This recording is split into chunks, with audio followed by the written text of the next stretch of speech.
Erin Tracy is the owner of Fourth and Gold.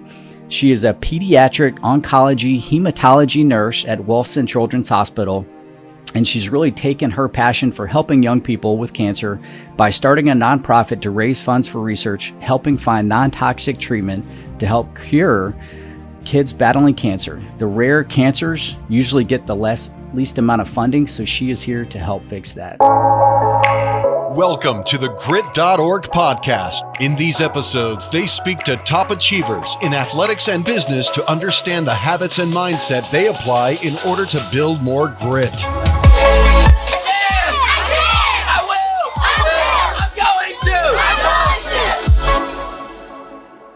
Hello, my name is Brian Harbin. Welcome to today's episode of the Grit.org podcast. We have my wife Jennifer here joining us. Welcome, Jen. Thank you. And we have Erin Tracy here from Fourth and Gold. So super excited to jump into this episode today with you, Erin. But first, wanted to give a shout out to our sponsor, escrow.com, the world's most secure payment method for online transactions. So whether your transaction is $100 or $100 million, escrow.com makes buying and selling online safe, secure, and trusted. So rest assured that your transaction for a motor vehicle, electronic equipment, business, domain name, or anything significant to you is protected. Visit escrow.com today to learn more about how you can transact with confidence. So Erin Tracy is the owner of Fourth and Gold. She is a pediatric oncology hematology nurse at Wolfson Children's Hospital. And she's really taken her passion for helping young people with cancer by starting a nonprofit to raise funds for research, helping find non-toxic treatment to help cure kids battling cancer. The rare cancers usually get the least amount of funding, so she is here to help fix that. So welcome, Erin. Thank you so much. Thank you for having me. Definitely. So we kind of like to jump in at the very beginning, and I know you grew up in Pulaski, New York, and so any people or principals that were very impactful for you early on? So, yeah, for sure. I grew up in Pulaski, I graduated with 74 people, so everybody knew everybody. Everybody was very close-knit. But I particularly grew really close to one of my softball coaches. Her name was Jill, and she coached me. Again, the town is so small, so she coached me through soccer, through basketball, through softball. And we just had a really strong connection from the beginning, and she's always inspired me just to do more. You know, our town is small, and small towns, like, a lot of trouble happens, and a lot of people are like, oh, I just can't wait to get out of this town. And she always encouraged me, do more than this town has to offer you, right?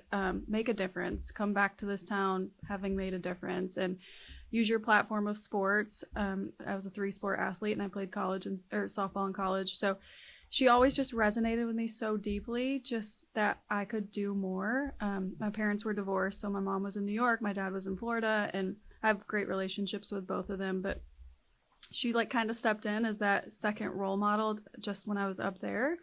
And she just super encouraging me to do more and think above myself. And it sounds like softball was kind of a passion early on. Tell us a little bit more about that. Yeah, absolutely. I've played softball since I originally started baseball because they didn't have a softball for girls our age. So I started playing baseball since basically I could walk. And I played Little League. I made the All-Stars when I was 12. I was a pitcher. I pitched a no-hitter. And then after 6th grade, there's no more baseball for girls. So I switched over to softball. And, I mean, it's always been a first love of mine. So I basically eat, slept, and breathed softball.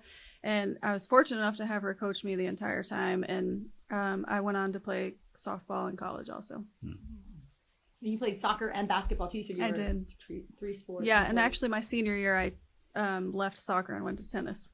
Oh, nice. Probably didn't leave you a lot of room for a job, I'm guessing. Right? No. Yeah, no jobs. My parents were great, and yeah, absolutely, and let me have the high school experience for sure.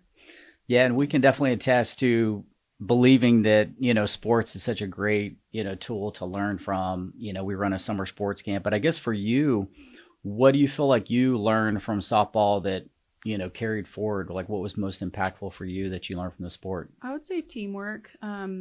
There's nothing but you can have all the ideas in the world, you can have all the success in the world, but if you don't have people behind you helping you, you're only going to go as far as the weakest person on your team.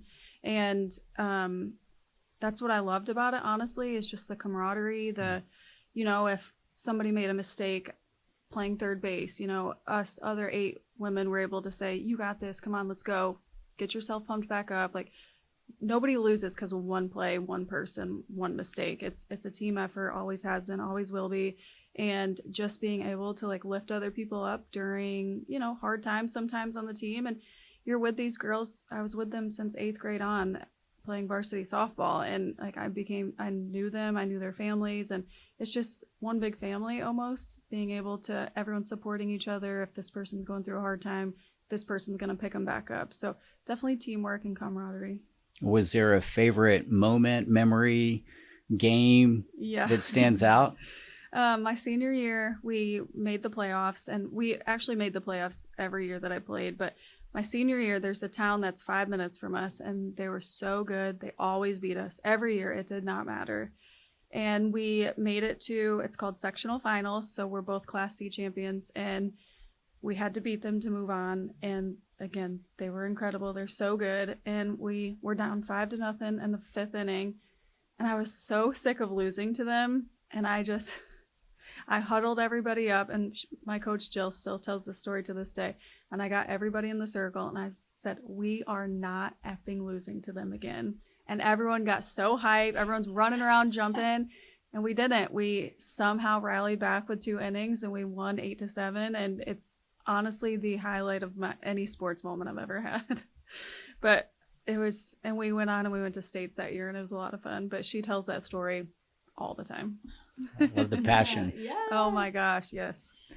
And how, did softball guide where you ended up going to college? How did you decide where to go? I originally went to Potsdam up in New York for a year, and then I transferred over to Oswego, where I was a starter immediately and then became a captain. Yeah, and which was about 45 minutes from my hometown.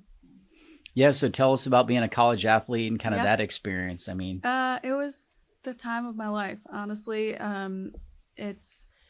It's a lot of work because you have a full school schedule, and then you're an athlete, so you're traveling all the time. But I would do it a million times over if I could. I wish I could go back to those moments and say, just enjoy this. Like, don't rush to get to the real world. Don't rush to get a full-time job.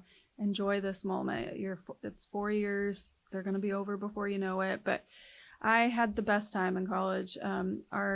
We weren't the best, but we had a great time. It's much similar to high school. We had everybody, picking each other up all the time. We traveled a lot. We came to Florida for tournaments. We went to Myrtle Beach for tournaments. It was just so nice to be a part of something so much bigger than yourself. And yeah, I loved college. And, go ahead. Say, and did being on the softball team guide you into, how did you decide you were going to go into nursing? So my dad's a doctor. My mom was RT when I was growing up. So I knew I wanted to do something medical. I didn't know what. I originally, when I went to Oswego, was in the biology program because I thought I wanted to be a physician assistant. Mm-hmm. And then I took organic chemistry, and I said, oh, this is not for me. So I kind of was still unsure what I wanted to do. Again, I knew I wanted medical something. And at first I really didn't want to be a nurse. I thought, I want to do something bigger. And then my dad's wife, she was a nurse. She's a nurse practitioner now, but she was really inspiring to me because she was working in the ER, and my dad's an ER physician also. Okay. And they just had the best stories, and I'd be like, oh my God, I want to see this. And I always found myself being like, what happened at work today?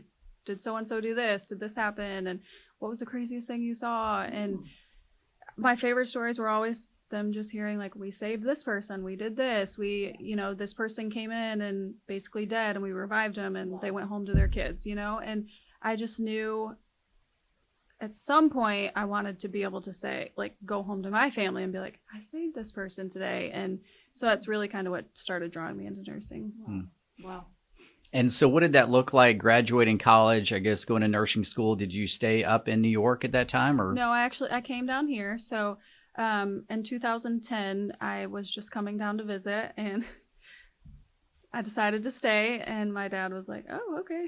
Let's go to the beach. Yeah. And again, still not knowing exactly. And I think I was at a pivotal moment in my life where I was like, I don't know what I'm doing. And I think a lot of college graduates feel like that. They're like, okay, I finished, but where do I go from here? Like, do I want to continue on schooling? Do I just get this entry-level job and start working 9 to 5? And I just wasn't settled, and I just kept trying to figure out, what am I going to do? Like, how am I going to, I can't just sit here, right? I need to get a good job. I want to make a difference. And I just started Googling like nursing schools around here, and I was like, I'll just get my foot in the door, and if I want to continue on schooling after, I will. And so yeah, I applied, I got accepted immediately, and the rest is history. Wow.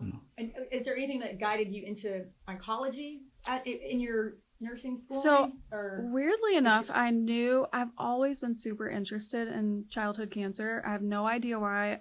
Growing up, I did not know a single person, but I was that girl that would get a postcard in the mail from a third world country being like, sponsor this child for 80 cents. And I'd be like 10 years old crying, be like, how can I help them? And I'd go to my parents and be like, we need to sponsor this child. And they're like, stop.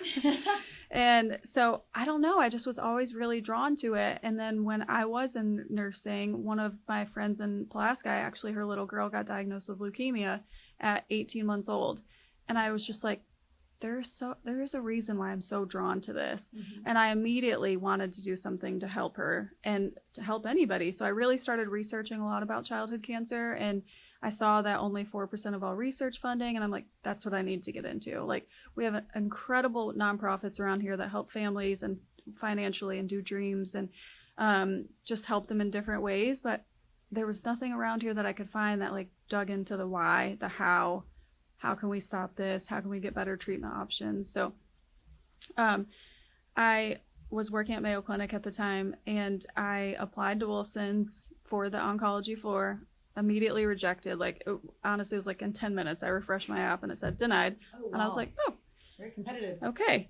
And so I kept applying. I ended up applying 17 times before I finally got an interview. And it's actually crazy. I was sitting at Mayo, I applied again on my lunch. It immediately got rejected. So I picked up the phone and I called a recruiter, and I'm like, please help me understand this. I was like, I've been in nursing for 5 years. I work at the Mayo Clinic on the organ transplant floor. I have my BSN. Please tell me, like, what do I have to do? And the recruiter was like, oh, you work at Mayo? And I was like, yes. And she goes, all right, let me talk to the manager and I'll see if we can.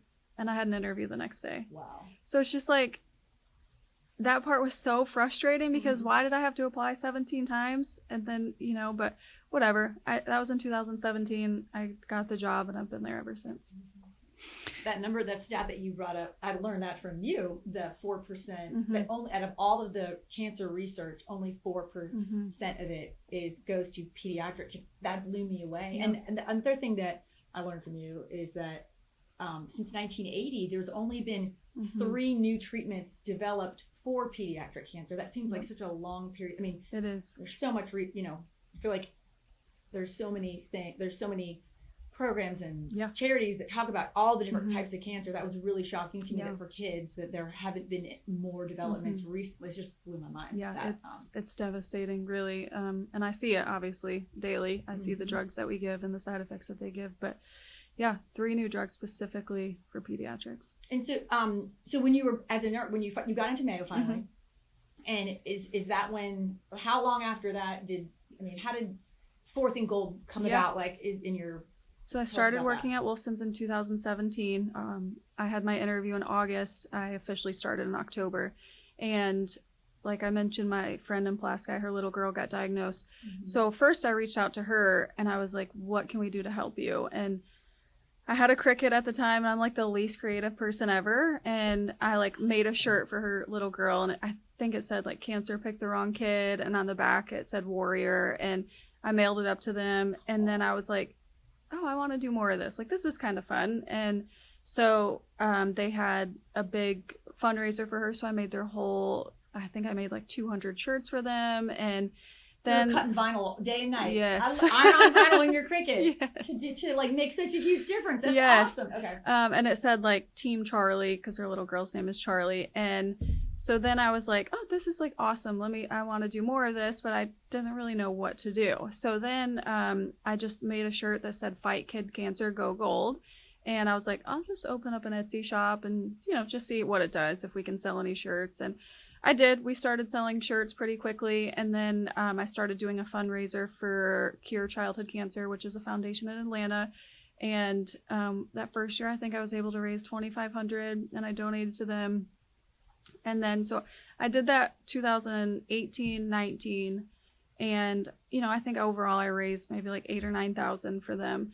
And in 2020 during COVID, which was a horrific time, I had 2 kids that I was really close with relapse back to back with leukemia, and they both ended up passing within 2 weeks of each other. And with COVID, everything was so isolated. You couldn't go out with anybody. You couldn't really mourn. You couldn't grieve. I couldn't go to her funeral. It was just like, because at the end of the day, I still have all those kids on the unit that I need to protect. And at that time, we had no idea what was going on with COVID. We didn't know, I felt like I could get it from looking at somebody, and our kids have no immune systems at all. And so I stayed away from the funeral, and it just was really, really, really hard to feel like I was just watching people die and not be able to do anything about it. And so I met with a business coach, and I said, I want to start a nonprofit. And she's like, no, you work a full-time job. Do not do that. It's a nightmare to keep up with paperwork. It's really hard.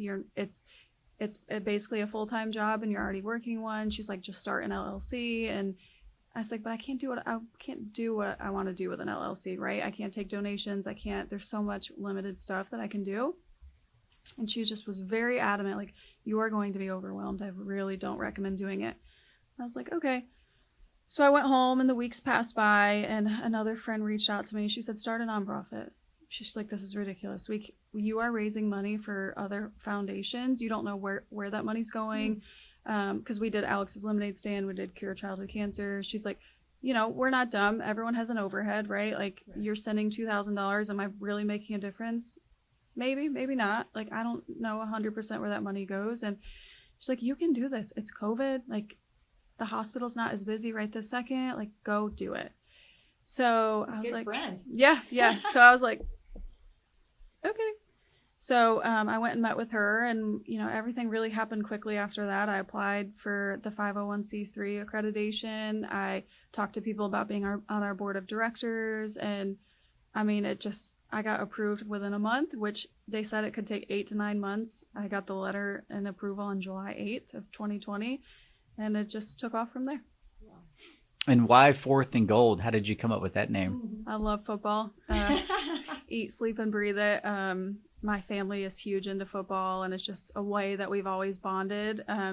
So 4th and goal on football, you're going for it. You're getting the first down, you're getting this touchdown, whatever. So we're going for the cure. Wow. And 4, I wanted to be really predominant in people's minds, because only 4% of all research funding goes to childhood cancer. So I love when people ask me, because I say, 4th and goal, 4th and gold, and gold is the color of childhood cancer awareness. Yeah, no kidding. So tell us what that journey's been like. So you got it off the ground, really started. I know you guys have done a lot of fundraising over the years. I think, you're looking, it's close to $500,000, in the past few years.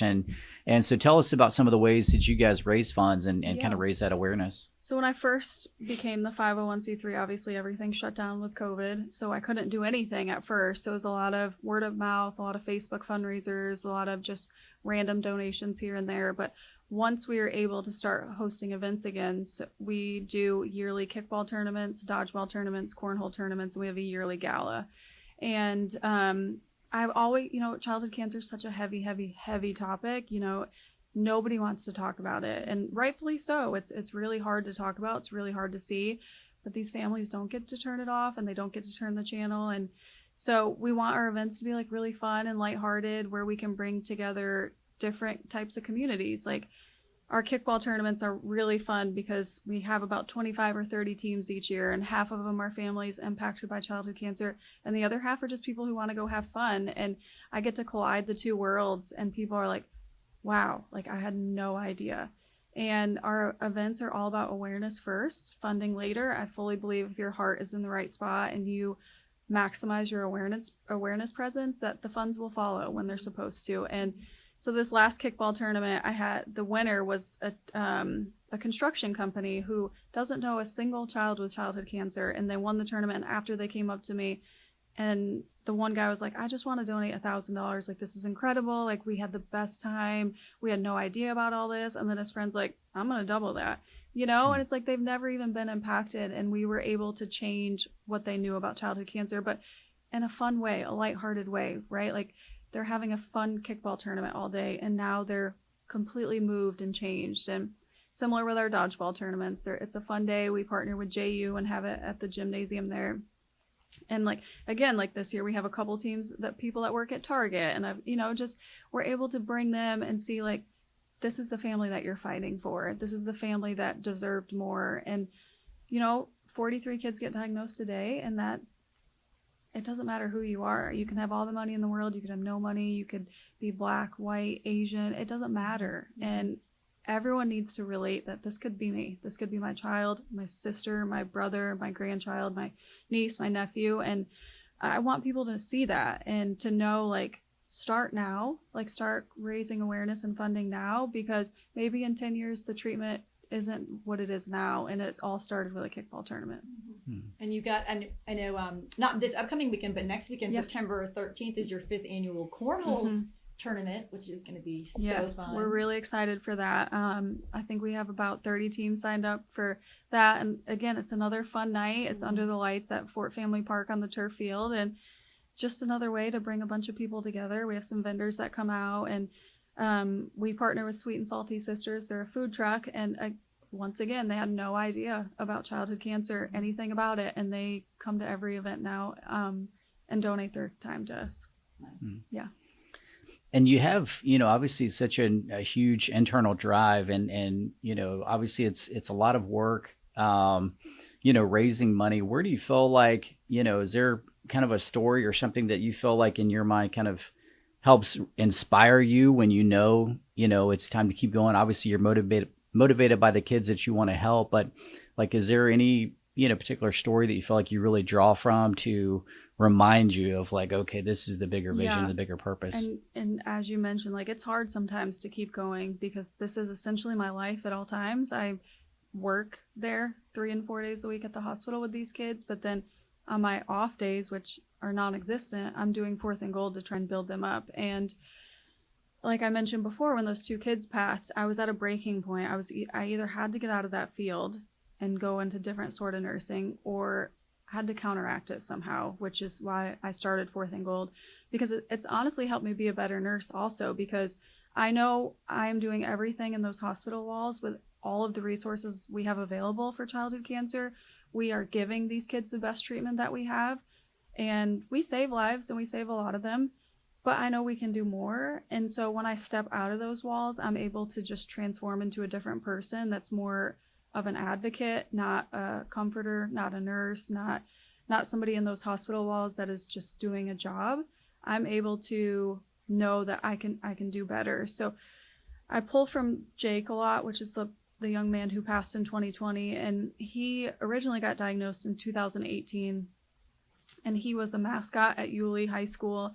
He's a DJ. He's the life of the party. I promise you, if he was still here, he would be president in 20 years. I mean, he is just the most fun-spirited, crazy kid, and I was very close with him, and I'm still very close with his family. His dad's actually on our board, and he never had bad days. I mean, he would take chemo, he might get sick, and he'd be like, okay, let's go mascot in 2 hours. And just the biggest inspiration, and all of these kids are really, I mean, it's the things that they go through and then do after. I'm like, I'd be on the couch for 2 weeks, and I would be like, have all the sympathy in the world for me. Like, this sucks. But they're just so incredibly inspiring. Like I say each time, like, this population is so special in a way that I never even knew existed.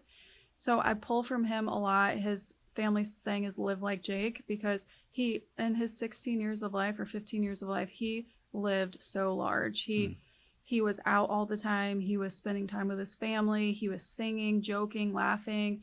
We have some celebrities come up to our unit sometimes. He would walk up to each one of them, introduce himself. We had a patient who was inpatient for her 15th birthday. He came up, DJ'd her 15th birthday in the hospital when he's still battling leukemia himself. And him and his family both are just incredible. So I always think, when I'm tired and I'm like, I can't see this anymore, they don't get to turn the channel. They are coming up on 5 years without him. Actually, his birthday is this week or next week. And they don't get to just turn that off. And these families don't get to turn that off. And there are several kids like that I'm very inspired by and close with. But he is one of the heart and souls about why I started Fourth and Gold. I love that. And especially for somebody that is as kind-hearted as you are, I mean, going through that amount of trauma and seeing families that have to go through it. I mean, how do you go through it? And then how do you help families? I mean, I know it's something that you can never fix and it's always a part of them that's going to be taken away, mm-hmm. but how do you help coach people through that?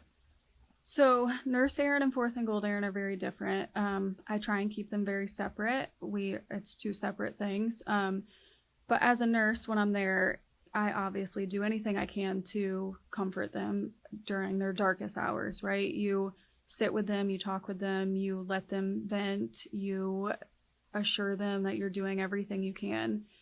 Outside of that, it's my advocacy, right? I'm spending all of my off days from the hospital advocating. I'm meeting with senators, I'm writing letters, I'm obviously running a foundation. And I don't introduce Fourth and Gold to anybody, any parents inside those hospital walls. Everything that people hear is outside of those hospital walls via social media, word of mouth, or whatever, because that blurs lines. And I don't want any family to ever feel like they need to be a part of our organization or feel like they need to be more connected because they're going through it. They absolutely don't. That's why I'm here, right? To stand when they can't. And families are tired. Kids are tired. They need someone who is not facing this daily within their own family to stand up and advocate. A lot of foundations are started by families who went through it or who lost a child or, went through the pits of hell and clawed their way out of it, but they get tired. And I'm not someone who's constantly in it. Like, I don't go home to it. I don't have phone. I see it at the hospital and I get to go home at night, and these families don't. So that is what I think about a lot, is at the end of the 12, 13 hours, I get to go home, and some of these families don't take their babies home. So that's like, I just try and close my eyes and just remember, like, this is needed in so many different ways. And if I don't do it, who's going to, right? Exactly. I mean, in 2 years, we've funded almost $500,000 in research grants. And if I'm not doing that, who is, right? And so people, again, I don't talk about it in the hospital because I don't want the lines blurred. But when people and families hear that, oh, Erin's the one who started Fourth and Gold, they're the ones screaming it from the rooftops, right? Because they were very transparent.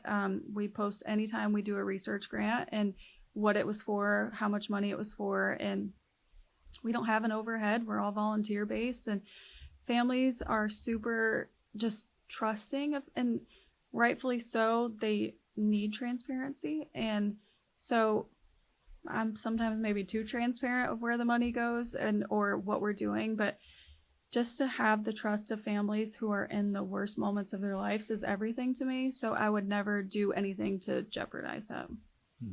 I think that it's pretty obvious you are a giant gift from God to all these families.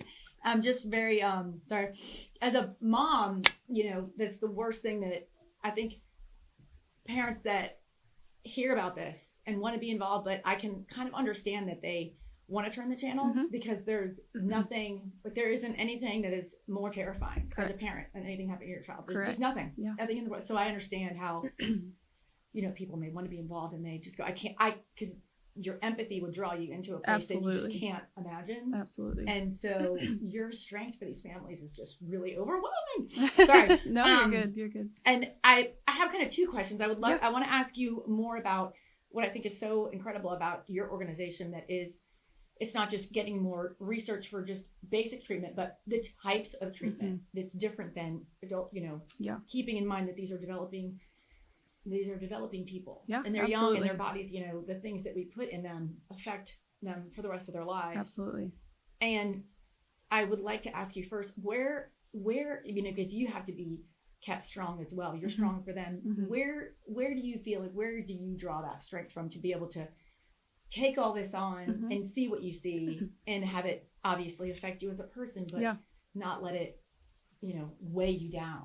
I think seeing what I see, right? When I see a child run out of treatment options or pass away from side effects from their treatments, it just brings up this anger inside of you that is like, this is not right. This is not fair. No human should endure that, but no human should watch that, right? And I shouldn't see that. My coworkers shouldn't see a child run out of treatment options and there's nothing left we can do for them. And that it's horrific. So you can go one of two ways. You can be very sad, which I obviously get very sad, but that sadness has turned into anger. And why are we not supporting our most vulnerable population? Why? And I say 4%, it's 3.8. It's just easier to round to 4.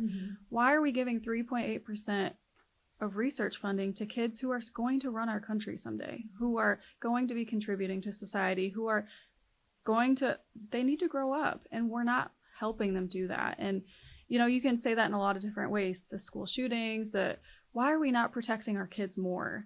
And this is just the topic that I'm very, very passionate about. But I think when you see what pediatric oncology medical staff see, you would completely understand that it's so hard to just sit back and watch. And I have the best coworkers in the world. They all are very supportive of Fourth and Gold. They come to our events. They share our stuff on social media.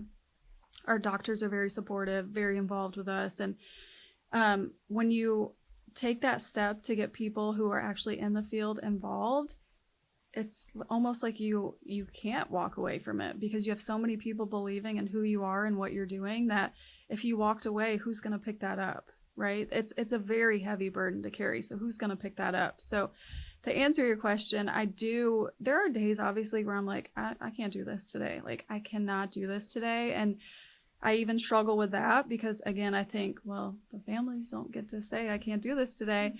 But I do give myself grace and grief periods because, I'm human and you have to have grace and grief periods. But I try and get back up the next day and say, let's write one more email. Let's write to one more senator. Let's plan that trip to Washington in February for Childhood Cancer Action Days. And, I have a lot of great supporters around me who will say, like, let me do this for you today. Like, you did this yesterday. Let me take this off you today. Let me respond to those emails. Let me get on that Zoom call. And that has helped me tremendously because we are growing very rapidly, like way quicker than I could have ever imagined. And I'm like getting requests for Zoom calls or emails or anything daily. And it's been a lot in the best possible way, right? That means we're growing. That means people are hearing about us. But I do have people who step in and say, let me take this today. Would you mind, I don't have any medical training. Yeah.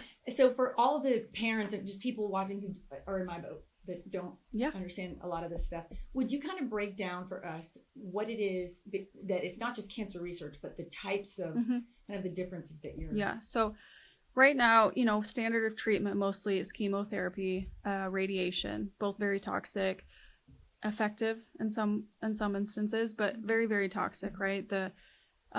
Even if you've seen an adult go through cancer treatment, it's horrific. So now imagine that in a 1-year-old, a 15-year-old, a 7-year-old, and it is the most grueling thing I've ever seen. So chemo wipes out every cell in your body, the good and the bad. And we love that it wipes out the bad, but at what cost? Wiping out the good. You have no immune system for weeks, years, months on end. One of the biggest side effects is what we call mucositis. It's really bad sores that can start in your mouth, go all the way down your GI tract. And I say, imagine having strep throat and multiply that by 150. You can't swallow, you can't talk. It is just so painful, blisters throughout your whole GI tract. The obvious hair loss, right? As a kid, that can be very devastating. Secondary cancers is a big side effect from chemotherapy later in life.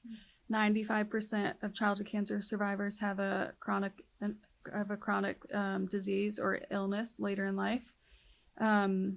heart failures, organ failures, graft versus host disease if you get a transplant. I mean, the side effects are endless, and obviously death, right? If you have no immune system and you get exposed to a cold for us, we continue our day. A cold for a kid with cancer in the ICU, and it's a common cold. And when I realized that was the main treatment we give kids, I was like, no way. How there's just got to be something more. So we partner with the Children's Oncology Group, and they're a group based out of the Children's Hospital of Philadelphia. And if any child in the United States is diagnosed with cancer, their treatment comes from them. So they write what's called roadmaps, and say someone gets diagnosed with leukemia, we get a roadmap for their treatment. It's like, on this day they get this, on this day they get this. And so we partner with them. And when I first reached out to them, I told them our mission, which is funding less toxic cures. And we really started getting zoning in on immunotherapies and CAR T therapy. So immunotherapy uses your own cells and it attaches. Immunotherapy, we teach it to attach to only the bad cells. So a lot of times what we do is, one of the things we're really, really focused on is a drug called blinatumomab. And when I first started pediatric nursing in 2017, it was a study drug. I saw it maybe once a year.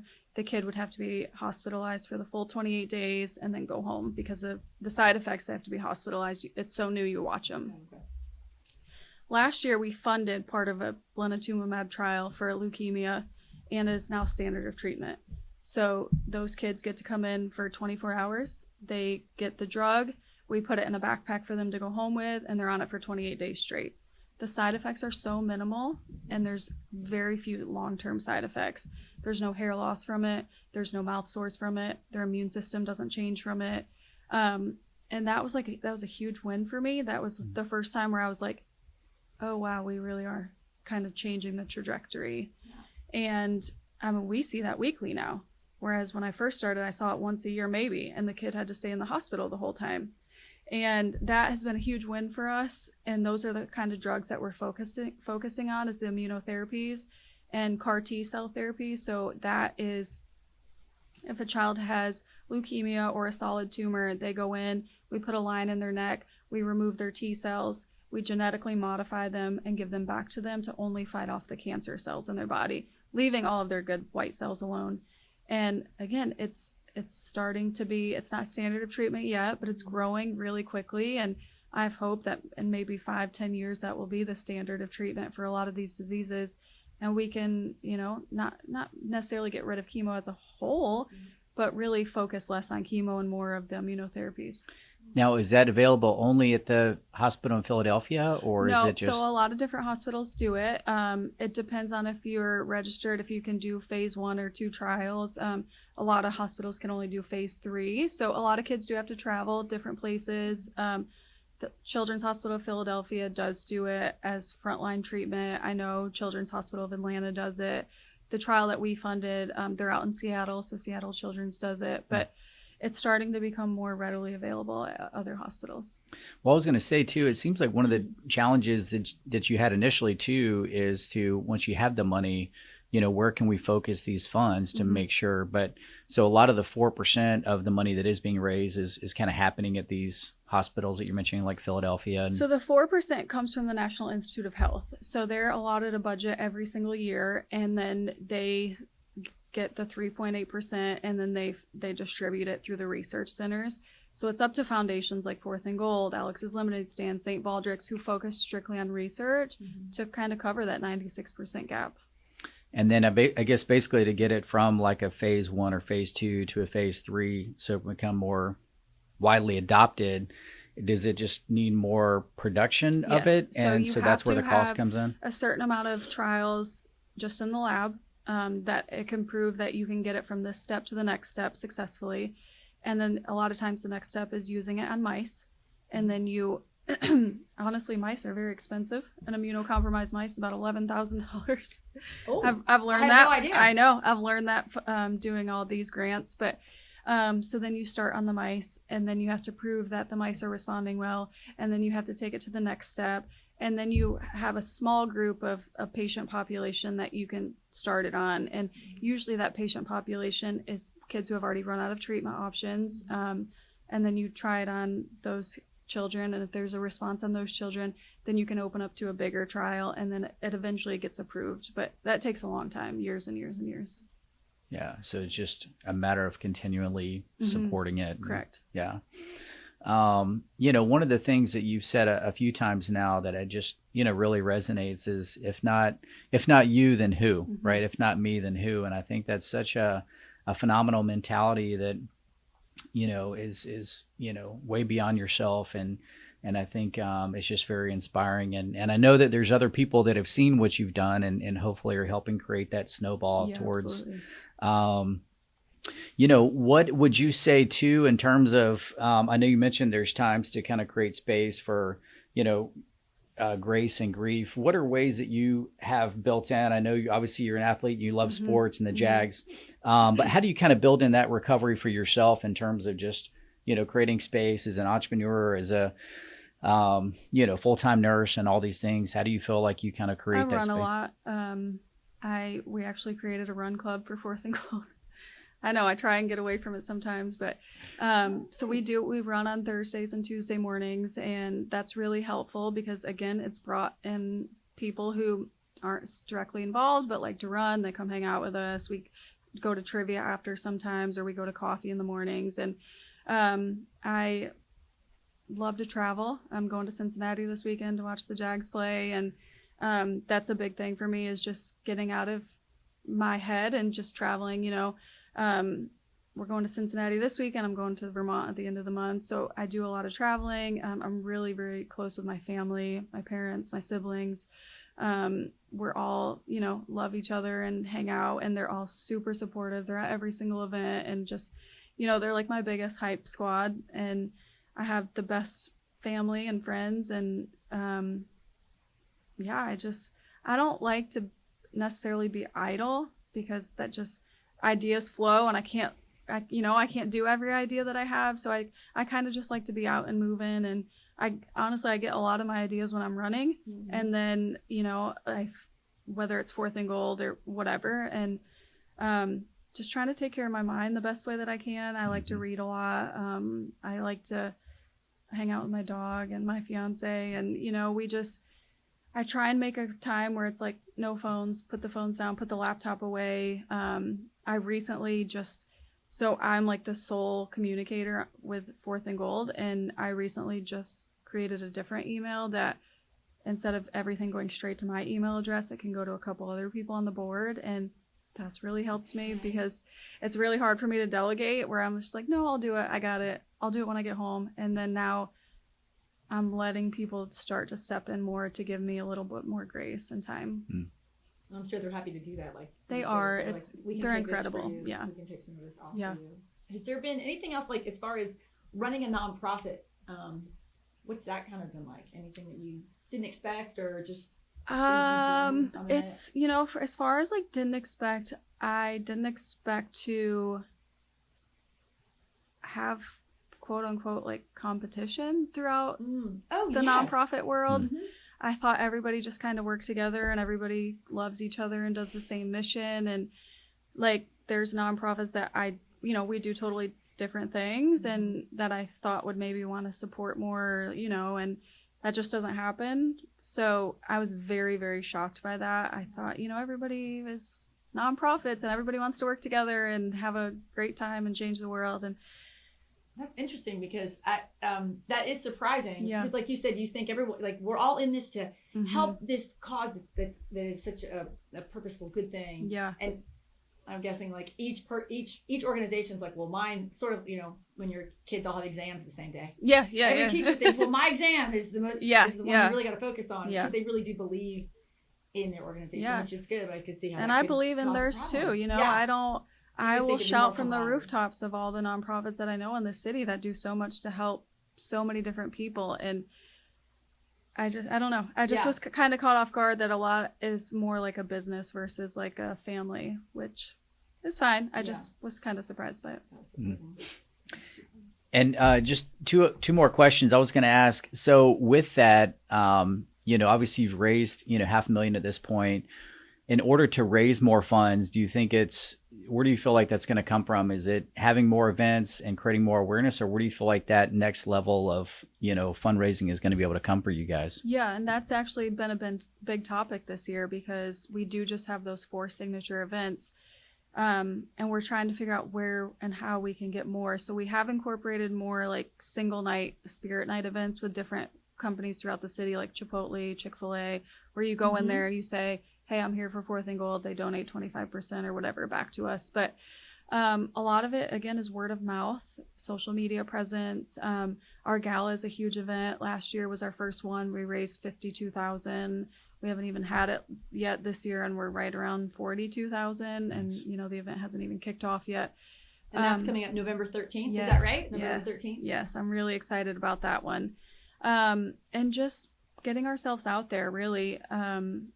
Obviously our events are huge and the biggest part of the fundraising that we have, but when you can connect with people who believe in your mission, they start to do it for you. They start to go out and be like, you need to donate to them. Like, this is what they're doing. Like, let me show you their projects. And our biggest supporters are families who have walked this journey, whether they're bereaved families or survivor families. And they, I think they latch on to wanting to make sure their child or their friends and 10 years down the road don't have to go through what their child went through. And, they're some of our biggest supporters. And that to me means the world to me, obviously, because when you have someone who's going through what you are fighting for, believe in you, like there's just nothing better than that. So definitely word of mouth, definitely events, social media presence for sure. I love it. And great site too, that you've got.